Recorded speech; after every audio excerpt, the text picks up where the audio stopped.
Merci beaucoup. Tout d'abord, remercier vous, membres de la presse, d'être venus assister à cette rencontre. Je rappelle, ce n'est pas un lancement.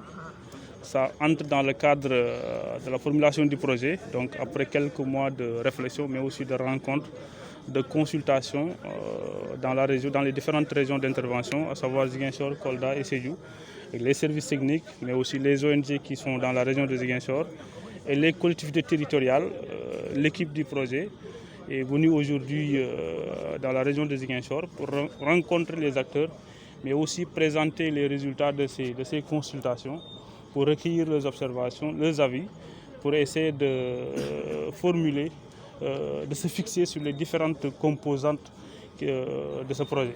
Un projet qui est sous la tutelle du ministère des collectivités territoriales, qui vient consolider les acquis des différents projets qui sont là, qui interviennent dans la région de Ziguinchor, notamment dans le domaine de la réalisation d'infrastructures sociales de base, mais aussi la réalisation d'infrastructures de désenclavement. Comme vous le savez, il y a beaucoup de localités dans la région de Ziguinchor qui sont un peu enclavées. Et il y a des projets qui interviennent d'ores et déjà pour aménager des pistes, réaliser des pistes, pour faciliter la connectivité dans ces localités-là, mais aussi permettre aux populations de pouvoir écouler leurs produits entre ces localités frontalières, ces localités enclavées avec les centres urbains. Donc aujourd'hui, les acteurs territoriaux ont fait leurs propositions. Donc au sortir de ces rencontres, le projet, avec 4 composantes, va essayer d'intervenir dans les communes qui seront ciblées. Le ciblage n'a pas encore été fait. Mais sur proposition de ces différentes collectivités territoriales, des projets de développement seront financés, soit des projets de jeunes, mais aussi des projets de femmes pour essayer d'améliorer leurs conditions de vie. Je ne dirais pas que c'est un prolongement du PPDC, mais sauf que c'est pour consolider peut-être les réalisations outre le PPDC, mais aussi d'autres projets de l'État qui sont dans la région de Ziguinchor, mais aussi formuler d'autres projets nouveaux pour accompagner les jeunes, mais aussi accompagner les femmes.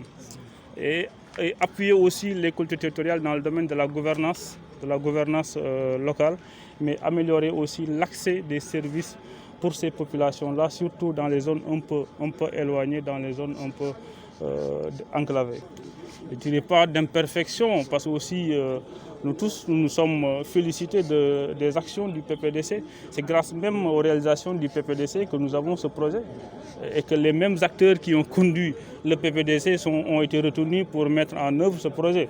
C'est peut-être pour consolider et aussi renforcer l'existant que le projet a été mis en place pour accompagner les collectivités territoriales, mais aussi développer l'intercommunalité.